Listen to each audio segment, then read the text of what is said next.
Bonjour et bienvenue dans ma chaîne. Je suis Diane Desiel et aujourd'hui, je me propose de vous parler de gradation. Vous savez, cette technique qui consiste à rapetisser ou agrandir des patrons de base. Et pour ma démonstration, je vais utiliser mes nouveaux outils que j'ai conçus spécialement pour aider les jeunes designers et toutes les personnes qui font des vêtements à la maison. Alors, il s'agit de 4 règles de gradation. Ce vidéo d'aujourd'hui, c'est le premier d'une série de 4. Aujourd'hui, on va faire le corsage de base et dans les 3 prochains, je vous propose de faire le pantalon, la jupe ainsi que la manche. Alors, avant de commencer la gradation, je vais vous parler des petits tableaux qui se retrouvent sur chacune des règles de gradation. Alors, ils sont là pour pouvoir décider ce qu'on a besoin comme gradation. Alors, le tracé sur la règle représente une taille 10 ou taille moyenne. Alors, c'est le 0 sur le petit tableau. Et à partir du 0, vous allez décider combien vous avez besoin tout autour du vêtement. Alors, par exemple, si j'ai besoin de 12,8 cm, je vais utiliser la couleur mauve ici. Alors, à partir de mon tracé 0, je vais pointer le point mauve sur la règle. Même chose pour les petites grandeurs quand vous allez dans le sens inverse. Alors ça, c'est pour la première ligne et vous avez la mesure totale que vous allez gagner ou perdre. La deuxième ligne, c'est pour les cas spécial si on veut. Si vous avez par exemple un patron qui est grandeur large, alors, de la taille moyenne, sautez 2 grandeurs et votre base doit être placée sur la couleur grise. Et à partir de là, si vous utilisez la ligne du bas, vous devrez additionner vos tailles. Alors, si je veux faire un X large, à partir de mon large, ça sera 2 tailles plus grandes encore. Et je devrais additionner, alors mon 0 se trouve être mon gris, je vais additionner 4,8 et 4,8. Ça va me donner ma mesure totale tout autour du vêtement pour le X large. Alors, on est maintenant prêt pour la gradation du corsage. La première chose que j'ai fait, j'ai placé, superposé 4 épaisseurs de papier pour mes 2 petites grandeurs et 2 pour mes grandes grandeurs. Ensuite, je les ai brochés au centre devant. La deuxième chose à faire, ça va être de tracer tout autour de notre taille de base.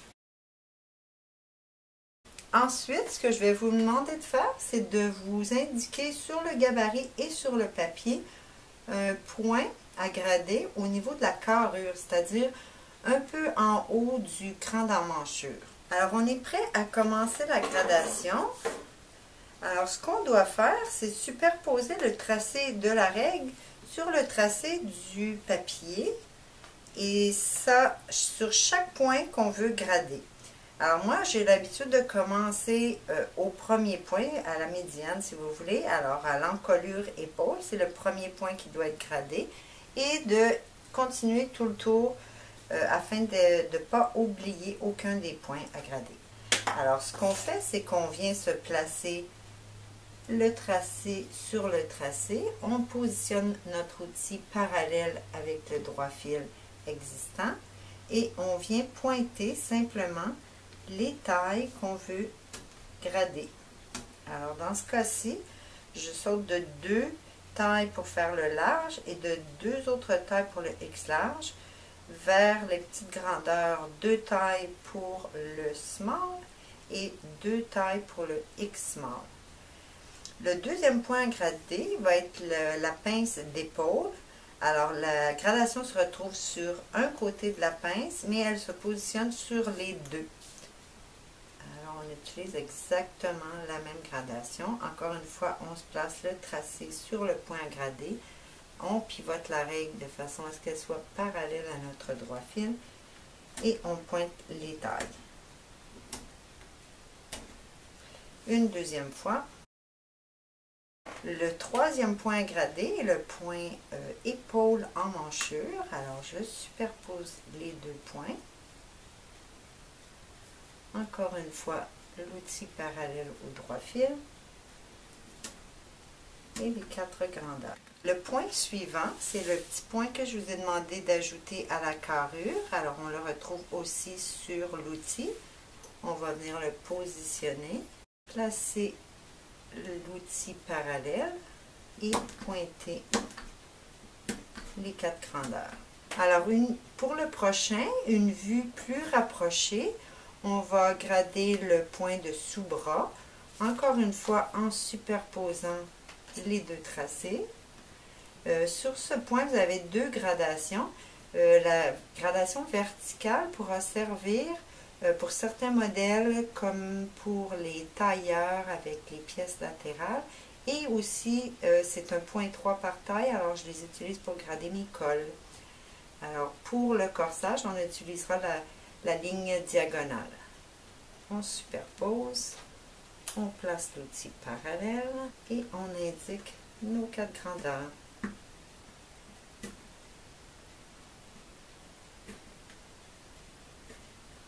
Ensuite, au même niveau, on va faire le pivot de la pince. Alors, je superpose le pivot avec mon poinçon. Alors, si c'est un pivot ou un poinçon, c'est exactement la même gradation. Et j'indique mes pivots pour chacune des 4 grandeurs. On va maintenant grader la taille. Alors, le point de taille latérale qu'on superpose encore une fois.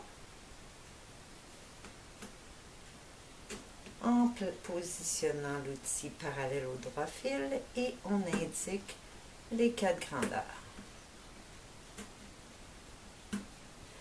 Maintenant, vous avez un point supplémentaire, encore une fois pour le tailleur, lorsqu'il y a un panneau latéral, ce qui n'est pas le cas de mon corsage de base.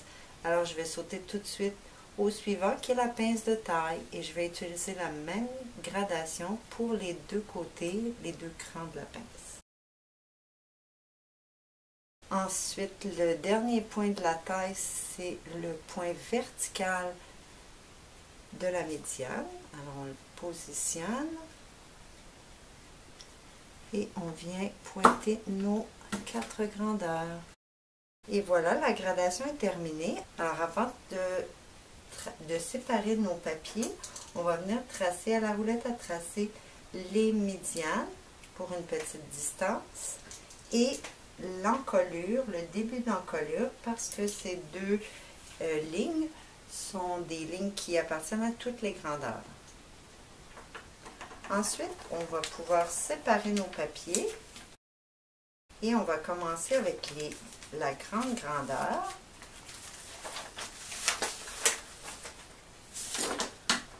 On va tracer toutes les lignes droites.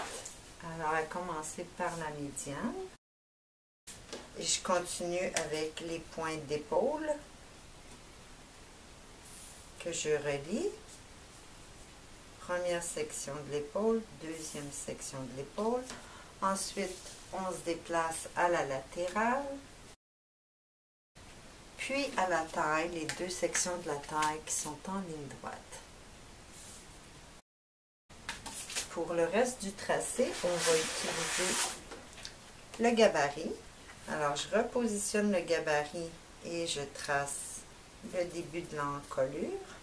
Je vais placer le coin qui a été gradé à mi-chemin entre la taille de base et la nouvelle grandeur pour pouvoir prolonger le tracé. Ensuite, on se déplace directement sur le point et on termine le tracé. Pour la pince d'épaule, on peut positionner nos deux points gradés, tracer l'écran et le capucin. Pour le début de la manchure, on se positionne sur le point épaule en manchure et sur la carrure.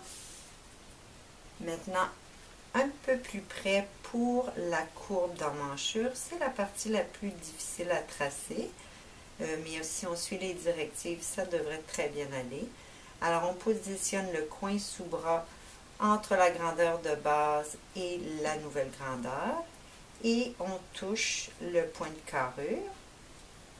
On vient tracer jusqu'à un petit peu en bas du cran d'emmanchure. Ensuite, vous déplacez le gabarit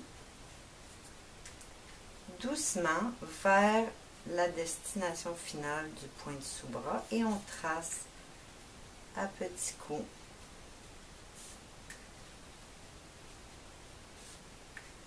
en descendant et en allant vers votre droite.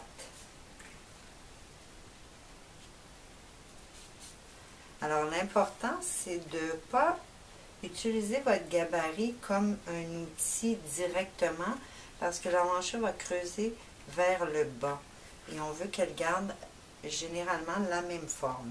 On va encercler notre pivot de pince, celui du bas pour la grande taille, et on inscrit notre grandeur. Alors pour la taille, on positionne notre gabarit comme on l'a fait pour la pince d'épaule. On trace l'écran et le capucin. Alors je vais maintenant prendre une deuxième grandeur, une plus petite cette fois-ci. Alors celle du dessus qui va être la X-Small. Et le plus petit point. Pour les petites grandeurs, c'est le même principe pour tracer les courbes. Alors on commence par se positionner à mi-chemin entre la nouvelle grandeur et la taille de base.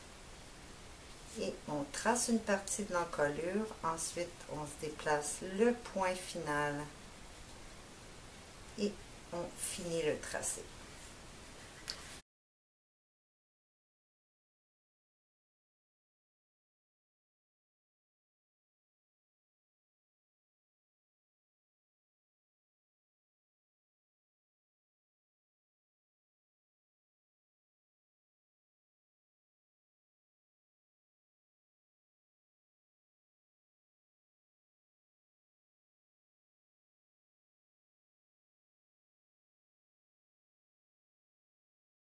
Alors voilà, votre première gradation de corsage est terminée. J'ai utilisé les outils que j'ai conçus spécialement pour aider mes étudiants à faire la gradation et faire les vêtements pour les grandeurs qui leur conviennent. Les outils sont disponibles sur mon site internet toolfully.com. Alors c'est tout pour aujourd'hui et je vous dis à la prochaine.